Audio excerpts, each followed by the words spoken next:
Hello, my name's Irene Beckett. I'm the president of the American Coptic Council, and tonight we have the pleasure of interviewing Borough President candidate Mark Murphy. Mark, thank you so much for joining us this evening. Irene, thank you for having me. I'm humbled to be here. Thank you. Thank you very much. And as our usual format goes, I do give a little disclosure. Number one, we do not endorse any candidates. The purpose of these meetings is to simply inform the community of where politicians stand on certain issues. That way, when they are voting, they know the best candidate for them. So the questions are going to be pretty straightforward. We just want to get to know you, Mark, and we want to know where you stand. Does that sound fair enough? It sounds great. I look forward to the questions. I'd say, before you ask me any questions, I would love to ask you one.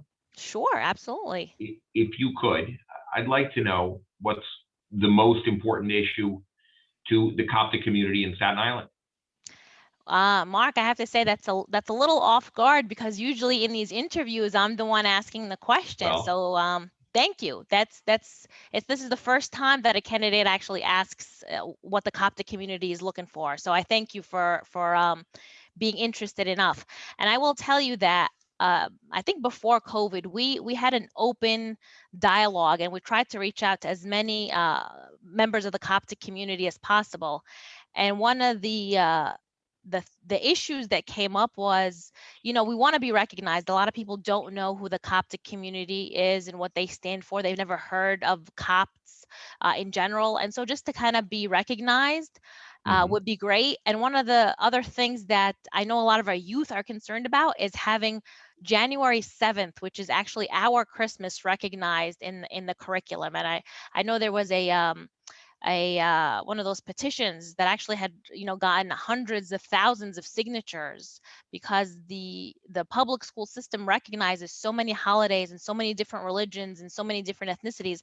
The Coptic community is not recognized one bit. So perhaps when you get elected for office, that's something that you could help us. That would be truly appreciated. Well, I definitely will. I would love. I recognize the Coptic community. I have had the great pleasure a few years ago of going to mass over on, I guess it's Arthur Kill Road, Arthur Emory Kill, Road. yeah. Arthur Kill Road, and then downstairs after having fish, which was exceptional with the whole community, and it was just such a fun experience. It was about Easter time that we did that, and then later I lived across the street from Our Lady of Zayutan on Toad off of Toad Hill Road. I lived right in there, and every night I would come down, and I would see all the deer, and of course they put these posters out, and her hands in the air, and my son would be in the back seat, and he would throw his hands in the air too, and he's like, "Our Lady, is yelling awesome. to the deer," She's and trying to get them off. Yeah, so. I think that's awesome. Actually, the community, the Coptic community on Staten Island has grown tremendously. When I first came to Staten Island, I think there was only one church, and now we're actually up to 3 churches. So Wow. the congregation is growing. So we have a heavy population. So with all that said, I will start now. Okay. Asking you. I thank you for. I appreciate that. So, Mark, you've been a lifelong Staten Islander. Why are you running for borough president now? Well, look, I am a lifelong Staten Islander. I can't say I'm a native Staten Islander because my mother was uptown that day. So I had no control over it. So I was born in Manhattan, actually. But otherwise, I would have come back to Staten Island and been born here, as my father was and my grandfather before him. But I love Staten Island. I could live anywhere in the world that I could live anywhere I wanted, and I choose to live here. I choose to bring my family up here. I have a commitment to Staten Island that runs very, very deep. It is such an exceptional community, and it's an island, and it's an underserved island. And that's one of the things I want to make sure that as borough president, we get our fair share from the city of New York. We spend 9% of the revenue of New York City comes from Staten Island, and we only get 4% back. To me, that's not fair. We need somebody who's going to fight to get our fair share. We need somebody who's going to get a seat at the table. we need somebody who is not going to antagonize the leaders because they think that this is some kind of reality show, but that is going to actually sit down, have coaching conversations with them, let them understand what our problems are, and move them to help us. Knowing that we are on their same team ideologically, I think is going to be helpful, even though the reality is I'm a Staten Island-ocrat, not a Democrat, if you will. I want to make sure we focus on Staten Island and making it the no longer the forgotten borough. So that's why I'm running, to make it cleaner, greener, safer, stronger for all of us, and just make sure that we have the most inclusive and diverse team that's ever been inside the borough president's office, so that every single member of the disparate communities of Staten Island, the very different communities, has a voice and is represented on that staff. Because we can't help if we don't know, and we can't know if we don't have somebody in the know. That's awesome. Thank you very much. What has been your biggest challenge in running for this position so far? Well, I'm not as young as I used to be, so I'm not as fast. So when I run up the steps, I trip a little bit more. But the reality is it's been a very interesting race. I've never run. I don't think anybody's ever run in a COVID time. We had to get petition signatures middle of the winter while COVID mask restrictions were still in place. People were apprehensive about participating in any way because we had been shut down for almost a year at that point. And people were beginning to get vaccinated.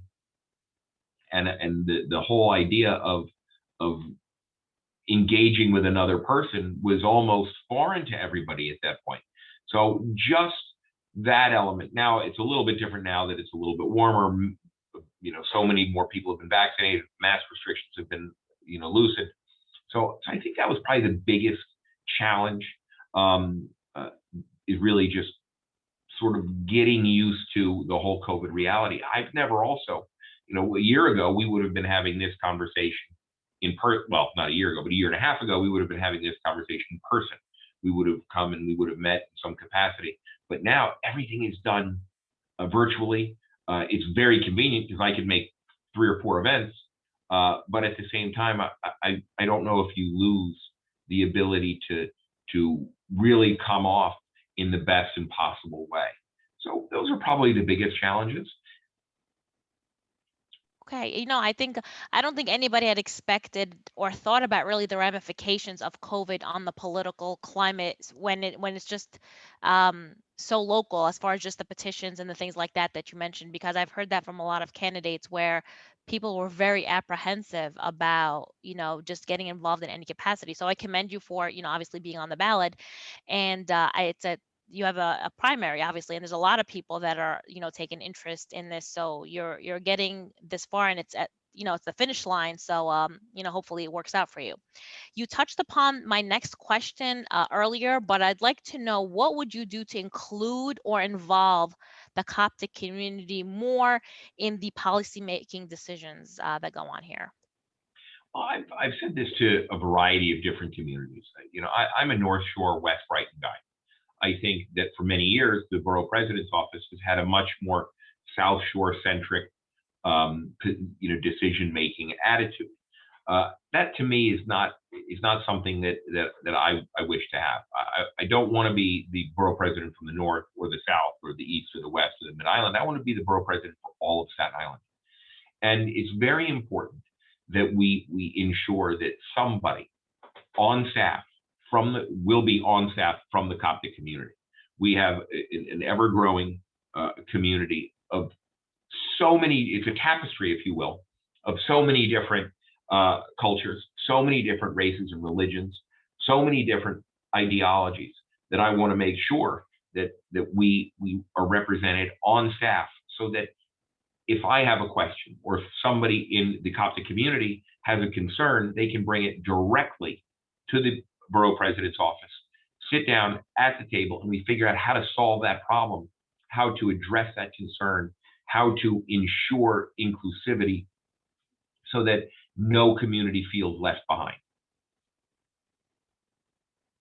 Thank you. Thank you very much for that. Um, what do you see as the top three issues facing Staten Islanders today? And if elected or when elected, what do you plan to do to tackle these issues? Well, the borough president, I want to view everything through the lens of the borough president's office. So I don't want to try to address it from sort of the macro political, oh, we've got to deal with the taxes as it relates to income. There's always those sorts of things. But I really want to drill it down to what the borough president's office, through the city charter, has the right to address. First thing, and these are the three most important things, is healthcare. We have three really exceptional hospitals in Staten Island. We have SIUH North, SIUH South. We have Rumsey. Rumsey has 100 rooms that are dark right now because there's not enough capacity. So we don't necessarily need a public hospital to be built today in Staten Island. What we do need, we need HHC, the City Department of Health, dollars to come to Staten Island. HHC funds two private hospitals. They fund Maimonides in Brooklyn. They fund Columbia Presbyterian in Manhattan, because they act as the public hospitals for those areas, but they don't fund our hospitals. They are generous, but they're not generous enough. We really need the low margin care to be subsidized more heavily from HHC. And that is something I'm going to put an enormous amount of my attention on. That is introducing legislation in the city council, because the borough president's office has the right to introduce legislation. Two, demand a set percentage of HHC's budget be sent to our two hospitals based on the population here. That way, we can continue to treat every person in Staten Island, no matter their ability to pay, no matter if they're covered with insurance, because they do that now. That's their mission.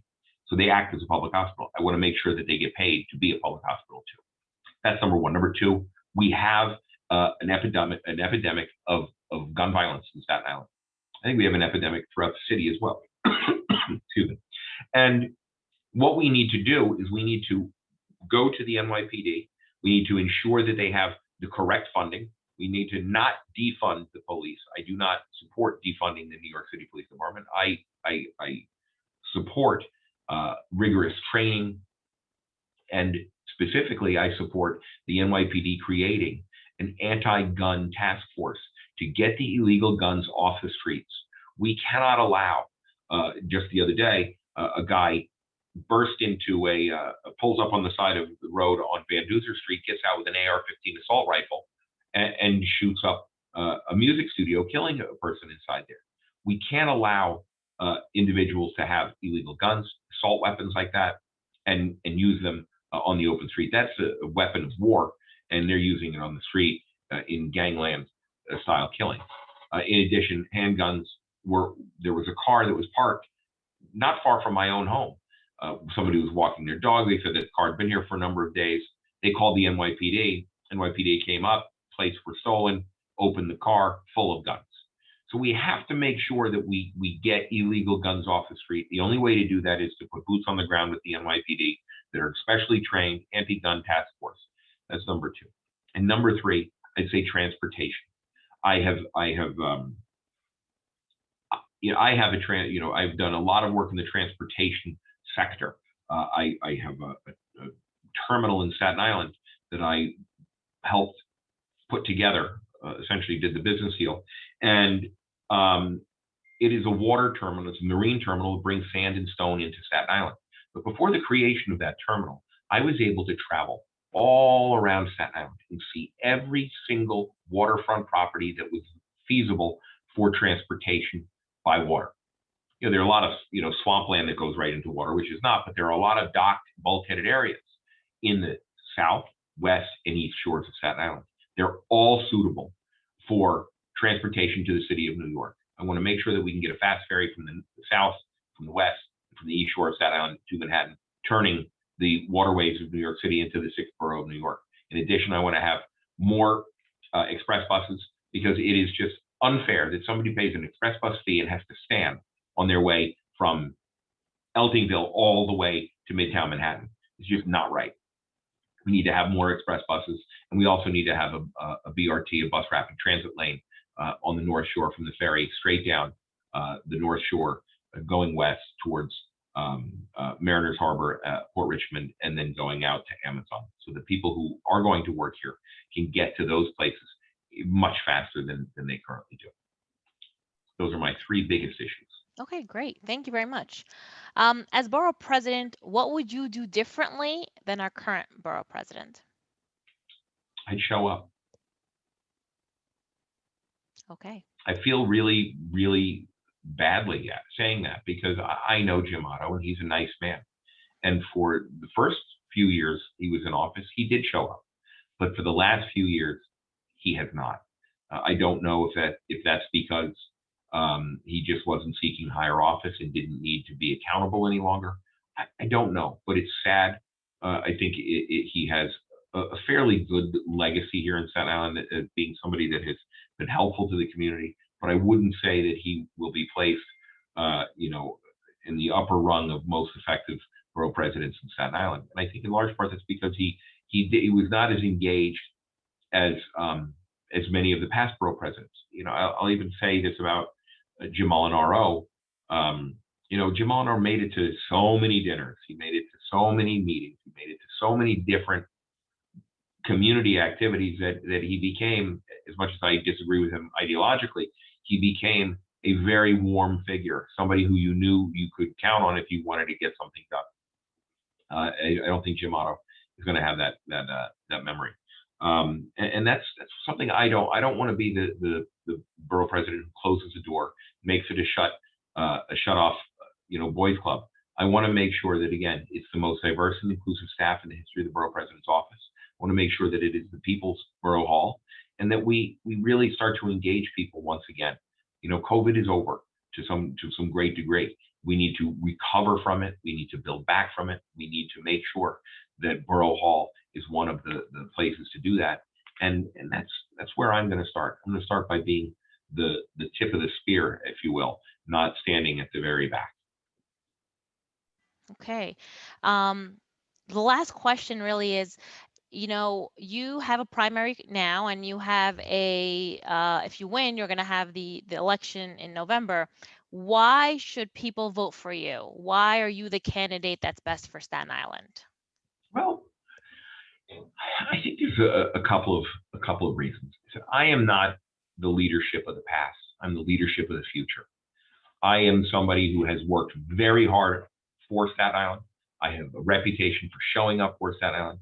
I also have a very good reputation of, when I sit down at the table with the other stakeholders, whether they're in Staten Island or in City Hall, that I get things done for Staten Island. I can't say that my Republican friends are going to be as welcome at that table. It's just a matter. It's just a fact. The city of New York has grown increasingly more progressive, increasingly moved to the left. They are all Democrats. And I think that we don't want to have a borough president who's going to be on the outside looking in. We certainly don't want a borough president who's going to antagonize the next mayor, like some of our leaders in Staten Island have antagonized the governor and the mayor. And what did it get for us? It certainly didn't get us a COVID center earlier on the South Shore. It hasn't gotten us the change or the things that we need in the Mid-Island or South Shore. So I really think what we need to do, and by the way, I also think that the mayor of New York City, because of the Republican antagonism that he has received, I think he's actually punished Staten Island and punished even communities that he wouldn't necessarily punish, like the portions of the North Shore. I think he just blankets Staten Island and just hurts us with the speed cameras, with the ridiculous reduction in speed zones in the furthest section of Staten Island, which has no people. I mean, it has people, but it doesn't. It's not like you're going to put a speed restriction in the densest part of Staten Island. You'd be putting it in the most rural part of Staten Island, and that's just, to me, it's just punishment. So we need to make sure that we don't get punished because of our leadership. We want to make sure that we have a leader like myself who will be a member of their team. We say they view it that way. That is going to have a seat at the table, not be on the outside looking in. That is a leader of the future, not a leader of the past. We don't have some of the leaders of the past would have a Republican governor, a Republican mayor, and a Republican borough president and city councilman to lean on, to hold the axe, if you will, over the head of the mayor to say, you better do it our way or we as an island will vote for you. That power is gone. We are going to have a brand new Democratic mayor. We're going to have all new Democratic department heads at all of the different agencies in New York City. We have a new comptroller who's a Democrat. We need a borough president who's going to be a Democrat, knows that, and they know that they can work with, not somebody who they're going to say ideologically is somebody that they're going to feel just terribly uncomfortable with. I think that's just a reality. That's one big reality. And the other thing, of course, obviously, is that I'm a tireless fighter for Staten Island, tireless fighter for the causes that I have always championed. And I'm going to continue with that fighting going forward. Mark, thank you very much. I have to say that I have, I've lived on Staten Island since I think 1991, and I've seen you, and I know you've been around for a long time. So I do wish you the best of luck. Again, we can't endorse anyone, but it was a pleasure to get to know you more and see where you stand on a lot of these issues. And we wish you the best of luck. And if you have any other concerns or questions, if you want to say anything before we sign off, then this is the time. I am just, Irini, I'm happy to be here. I'm thrilled that I got the opportunity to talk to you, get to talk to the Coptic community. I hope to come out and enjoy Mass again sometime in the next couple months. And I want to keep the conversation going. That's really something that's very important to me. I welcome the conversation and would hope that we just keep the dialogue going, because it's going to be a dialogue and a conversation that we're going to continue to have for the next, hopefully, 8 years. So thank you very much. That's what I have to say. Thank you very much. Thank you. Have a great night. You too. Enjoy. Thanks. Bye.